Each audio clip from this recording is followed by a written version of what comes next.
Hello friends, সহজে দর্শন শিক্ষা ইউটিউব চ্যানেলে তোমাদের সকলকেই স্বাগত। তোমরা যারা বাঁকুড়া ইউনিভার্সিটির আন্ডারে কোনো কলেজে পড়াশুনো করছো এবং তোমাদের প্রথম সেমিস্টারে এমডিসি বা মাল্টিডিসিপ্লিনারি কোর্সে ফিলসফি রয়েছে, তাদের জন্য আজকের এই ছোট্ট ক্লাসটি খুবই গুরুত্বপূর্ণ হতে চলেছে। কারণ তোমাদের পরীক্ষার জন্য যে সকল প্রশ্নগুলো সবচেয়ে বেশি গুরুত্বপূর্ণ, আমি তোমাদের সাথে এই ক্লাসে সেই প্রশ্নগুলো শেয়ার করব। প্রশ্নগুলো বলার আগে আমি তোমাদের সিলেবাসটা জাস্ট একবার বলে দিতে চাই, যাতে করে তোমাদের পুরো বিষয়টা সম্পর্কে একটা স্পষ্ট ধারণা তৈরি হয়। তো দেখে নাও যে তোমাদের এমডি ফিলসফিতে কি কি টপিক পড়তে হবে এই multidisciplinary approach to moral philosophy থেকে। দেখো, প্রথমেই যে টপিকটা রয়েছে সেটা হচ্ছে nature, definitions, scope and methods of ethics. তারপর রয়েছে moral, immoral and non moral actions. তারপর রয়েছে থিওরি অফ পানিশমেন্ট। তারপর ডিওন্টোলজিক্যাল থিওরি, এর মধ্য থেকে তোমাদের কান্টস মোরাল থিওরি রয়েছে, ঠিক আছে। তারপর টেলিওলজিক্যাল থিওরি রয়েছে, যেখানে তোমরা হিডনিজম, ইউটিলিটারিয়ানিজম পাবে। আর তারপর রয়েছে ইন্ডিয়ানের কিছু অংশ, ঠিক আছে। এই যে প্রথম দিকের অংশগুলো, এগুলো কিন্তু পাশ্চাত্য নীতিবিদ্যার অংশ। আর নিচের যে 6, 7, 8 নম্বর টপিকটা রয়েছে, সেগুলো হচ্ছে তোমাদের ভারতীয় নীতিবিদ্যার কিছু অংশ। তো সেই ভারতীয় নীতিবিদ্যা থেকে কি কি পড়তে হবে দেখো, নেচার অ্যান্ড টাইপস অফ কর্মা, যার মধ্যে তোমাদের রয়েছে সঞ্চিত, সঞ্চীয়মান, প্রারব্ধ, অনারব্ধ, নিত্য ও নৈমিত্তিক কর্ম, ঠিক আছে। আর তারপর রয়েছে কর্মবাদ ও জন্মান্তরবাদ। আর তারপর রয়েছে কনসেপ্ট অফ নন ভায়োলেন্স, মানে অহিংসার ধারণা, MK গান্ধীর অনুসরণে। এটা হচ্ছে তোমাদের কমপ্লিট সিলেবাস। এরপর এই টোটাল সিলেবাসটা থেকে তোমরা কি কি পড়বে দেখে নাও। প্রথমেই 2 নম্বরের যে সকল প্রশ্নগুলো পাশ্চাত্য নীতিবিদ্যা থেকে তোমাদের পরীক্ষার জন্য গুরুত্বপূর্ণ, তার একটা ছোট্ট লিস্ট। প্রথম প্রশ্ন, এথিক্সের ব্যুৎপত্তিগত অর্থ কী? নেক্সট, নীতিবিদ্যা কাকে বলে? নীতিবিদ্যার প্রধান আলোচ্য বিষয় কী কী? নীতিবিদ্যার মৌলিক প্রত্যয়গুলি কী কী?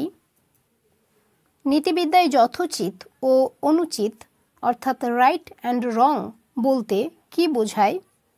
তারপর রয়েছে নীতিবিদ্যায় ভালো ও মন্দ অর্থাৎ গুড অ্যান্ড ব্যাড বলতে কি বোঝায়? নেক্সট, বস্তুনিষ্ঠ ও আদর্শনিষ্ঠ বিজ্ঞানের মধ্যে পার্থক্য করো। বস্তুনিষ্ঠ বিজ্ঞান ও আদর্শনিষ্ঠ বিজ্ঞান, এগুলোকে ইংরেজিতে বলা হয় পজিটিভ সায়েন্স ও নর্মেটিভ সায়েন্স। যাদের ইংরেজি প্রয়োজন তারা এগুলো নোট করে নিতে পারো, ঠিক আছে। নেক্সট, ঐচ্ছিক ক্রিয়া বা ভলান্টারি অ্যাকশন কি? অনৈচ্ছিক ক্রিয়া বা নিরৈচ্ছিক ক্রিয়া বা ইংরেজিতে যাকে আমরা বলে থাকি নন ভলান্টারি অ্যাকশন কি? নৈতিক ক্রিয়া বা মোরাল অ্যাকশন কাকে বলে?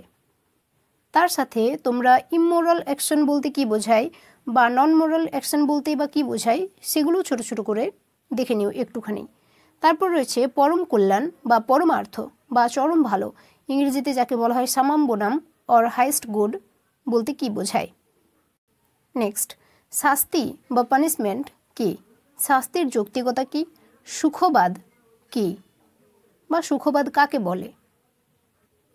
নেক্সট, সুখের সপ্তমান কাকে বলে?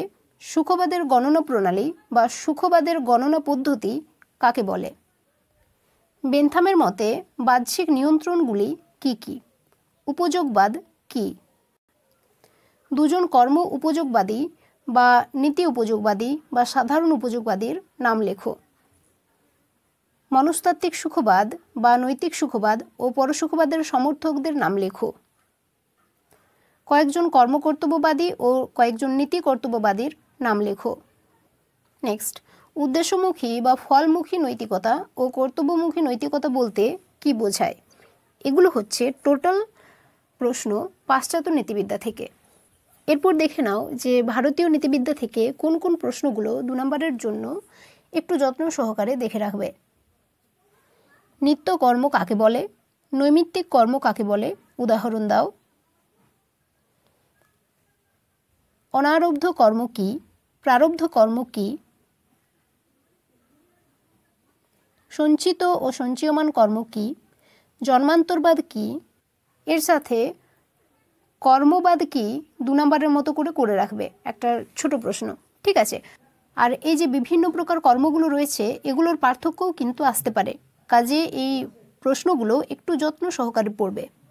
এরপর দেখে নাও যে 5 নম্বরের জন্য কোন কোন প্রশ্নগুলো তোমাদের পরীক্ষার জন্য সবচেয়ে বেশি গুরুত্বপূর্ণ। প্রথমেই রয়েছে দেখো, নীতিবিদ্যা কাকে বলে, নীতিবিদ্যার স্বরূপ আলোচনা করো, এটা একটা 5 নম্বরের প্রশ্ন, এবং নীতিবিদ্যার পরিধি ব্যাখ্যা করো। এই দুটো প্রশ্ন কিন্তু খুব ভালোভাবে করে রাখবে, কারণ এই দুটো প্রশ্নের মধ্য থেকে একটা প্রশ্ন কিন্তু পরীক্ষায় আসার সম্ভাবনা খুব বেশি, ঠিক আছে। তারপর শাস্তি সম্পর্কিত প্রতিশোধাত্মক তত্ত্বটি ব্যাখ্যা করো এবং শাস্তি সম্পর্কিত সংশোধনাত্মক তত্ত্বটি ব্যাখ্যা করো। শাস্তি তত্ত্ব থেকে এই দুটো তত্ত্ব তোমরা 5 নম্বরের জন্য করে রাখবে, একটা কিন্তু আসার সম্ভাবনা খুব বেশি। কেন বলছি, কারণ শাস্তি তত্ত্ব থেকে আগের বারও কিন্তু দুটো 5 নম্বরের প্রশ্ন এসেছে। পরের প্রশ্ন রয়েছে সুখবাদ থেকে। সুখবাদ থেকে কী কী পড়বে, হেডনিজম যে চ্যাপ্টারটা রয়েছে সেখান থেকে। প্রথমেই নৈতিক সুখবাদের সংক্ষিপ্ত বর্ণনা দাও, মনস্তাত্ত্বিক সুখবাদের সংক্ষিপ্ত বর্ণনা দাও, বেন্থাম ও মিলের পরসুখবাদের বা উপযোগবাদের তুলনামূলক আলোচনা করো। এই প্রশ্নগুলো যত্ন সহকারে করে রাখবে, এখান থেকে একটা কি দুটো প্রশ্ন কিন্তু আসার সম্ভাবনা আছে। এরপর কান্ট থেকে কি কি প্রশ্ন পড়বে, সদিচ্ছায় একমাত্র সৎ বিবৃতিটি ব্যাখ্যা করো, কর্তব্যই কর্তব্য সাধনের লক্ষ্য বিবৃতিটি ব্যাখ্যা করো। এই দুটোও কিন্তু গুরুত্বপূর্ণ, এই দুটোর মধ্য থেকে একটা আসার সম্ভাবনা আছে। তার সাথে রয়েছে ভারতীয় নীতিবিদ্যা থেকে গান্ধীজির অহিংসার ধারণাটি সংক্ষেপে ব্যাখ্যা করো। এটা আগের বছর 10 নম্বরে এসেছে, কাজেই তোমাদের কিন্তু 5 নম্বরে আসতে পারে। আবার এমনও হতে পারে যে 10-এর মধ্যেই ঘুরে আসতে পারে, কাজেই গান্ধীর অহিংসা কিন্তু কোনোভাবেই ছাড়া যাবে না, কারণ ভারতীয় দর্শন থেকে তোমাদের সিলেবাসে খুব কম অংশই রয়েছে। আর যদি 50-50 কোশ্চেন দেওয়ার কথা যিনি করবেন তিনি ভেবে থাকেন, তাহলে কিন্তু চান্স থাকে যে গান্ধীর অহিংসা যেভাবেই হোক দিতে পারে, করে রাখবে, খুবই গুরুত্বপূর্ণ, ছাড়া চলবে না কিন্তু। তার সাথে রয়েছে ভারতীয় নীতিবিদ্যার প্রেক্ষিতে বিভিন্ন প্রকার কর্ম সম্বন্ধে আলোচনা করো। এই প্রশ্নটা খুব একটা গুরুত্বপূর্ণ নয়, তবে হ্যাঁ করে রেখো, 10 নম্বরের জন্য দিয়ে দিতেও পারে, গ্যারেন্টি নেই। তারপর রয়েছে ভারতীয় নীতিবিদ্যার পরিপ্রেক্ষিতে জন্মান্তরবাদ ধারণাটি সংক্ষেপে ব্যাখ্যা করো। এটাও গুরুত্বপূর্ণ। কেন বলছি, কারণ আগের বছর কিন্তু কর্মবাদের ধারণাটি সংক্ষেপে ব্যাখ্যা করো 5 নম্বরের মধ্যে এসেছে, কাজেই এইবার জন্মান্তরবাদটা যে দেবে না তার কিন্তু বলা যায় না, ভালোভাবে করে রাখবে এটা। এরপর রয়েছে কর্ম কর্তব্যবাদ ও নীতি কর্তব্যবাদের মধ্যে পার্থক্য। আগের বছর উপযোগবাদ থেকে একটা পার্থক্য 5 নম্বরের মধ্যে এসেছে, সেটা হচ্ছে কর্ম উপযোগবাদ ও নীতি উপযোগবাদের মধ্যে পার্থক্য। কাজেই এইবার এই পার্থক্যটা একটু যত্ন সহকারে দেখে রেখো। কর্ম কর্তব্যবাদ ও নীতি কর্তব্যবাদের মধ্যে পার্থক্য, কারণ এটা কিন্তু আসতেও পারে তোমাদের পরীক্ষায়। তো 5 নম্বরের জন্য এই 13টা প্রশ্ন কিন্তু খুবই গুরুত্বপূর্ণ, এগুলো একেবারেই ছাড়বে না। এর অতিরিক্ত যদি কারোর কোনো প্রশ্ন পড়া রয়েছে সেগুলো তোমরা দেখে রাখতে পারো, অবশ্যই সেগুলো ছেড়ে দেবে না, কিন্তু এই প্রশ্নগুলো ভালোভাবে করবে।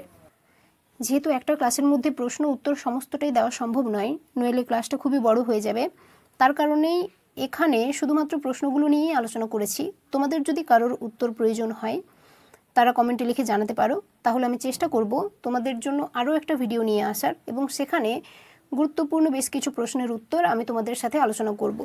আর এই প্রসঙ্গে আমি তোমাদের আরও একটা কথা বলে রাখতে চাই যে আমি তোমাদের ফিলোসফি টিউশন পড়াই। আমাদের ফিলোসফি মেজরের অফলাইন ব্যাচ হয় বাঁকুড়ার প্রতাপবাগানে, এবং ফিলোসফি এমডি এবং ফিলোসফি মাইনর এগুলোর জন্য আমাদের অনলাইন ব্যাচও রয়েছে।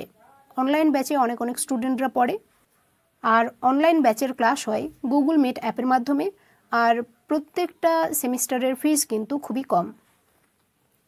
যেমন এই বছর যারা এমডি ফিলোসফির অনলাইন ব্যাচে পড়ছে তাদের টোটাল সেমিস্টারের ফিস হচ্ছে মাত্র 700 টাকা।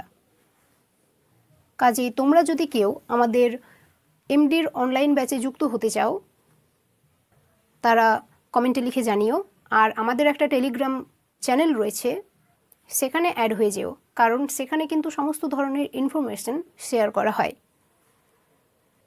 এরপর 10 নম্বরের জন্য কোন কোন প্রশ্নগুলো সবচেয়ে বেশি গুরুত্বপূর্ণ তোমাদের এইবার পরীক্ষার জন্য একবার চোখ বুলিয়ে নাও। প্রথমেই রয়েছে শাস্তি সম্পর্কিত বিভিন্ন প্রকার তত্ত্বগুলি ব্যাখ্যা করো। শাস্তি সম্পর্কিত সবচেয়ে গ্রহণযোগ্য মতবাদ কোনটি? তারপরের প্রশ্ন নিঃশর্ত অনুজ্ঞার আকারগুলি ব্যাখ্যা করো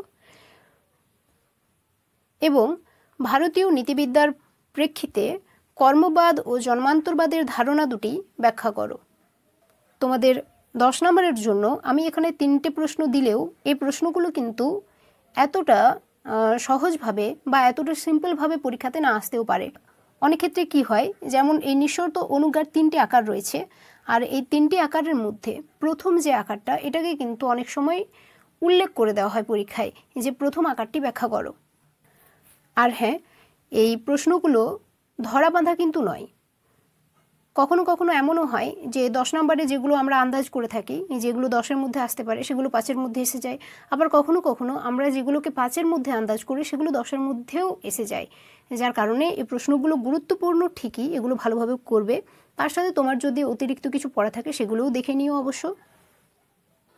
তবে হ্যাঁ, এই প্রশ্নগুলো যেহেতু তোমাদের এইবারের পরীক্ষার জন্য গুরুত্বপূর্ণ, এই প্রশ্নগুলোকে কিন্তু কোনোভাবেই মিস করবে না। তোমার যা পড়া আছে থাক, কিন্তু এগুলোকে অবশ্যই সাথে নিয়ে চলবে। তো আজকের এই ছোট্ট ক্লাসটি এখানেই শেষ।